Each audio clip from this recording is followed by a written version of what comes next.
أعوذ بالله من الشيطان الرجيم بسم الله الرحمن الرحيم அஸ்ஸலாமு அலைக்கும் வரஹ்மத்துல்லாஹி வபரகாத்துஹு.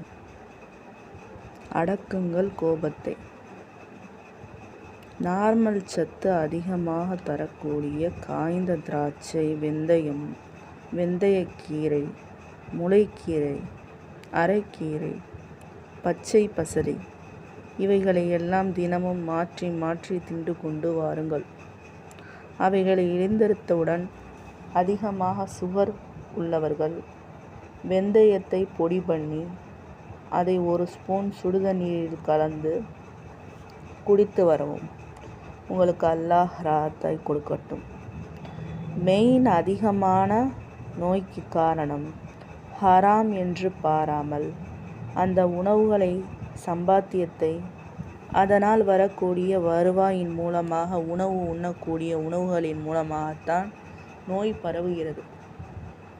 அவைகளை நீக்கி ஹலாலாக நாம் எடுத்துக்கொண்டால் அல்லாஹ் ரசூலுக்கு பொருத்தமுடையதாகவும் சிறப்பானதாகவும் இருக்கும்.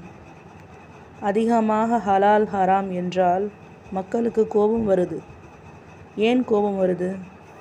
ஹலால் என்றால் அனுமதிக்கப்பட்டவைன்னு அர்த்தம், ஹராம் என்றால் தடுக்கப்பட்டவைன்னு அர்த்தம்.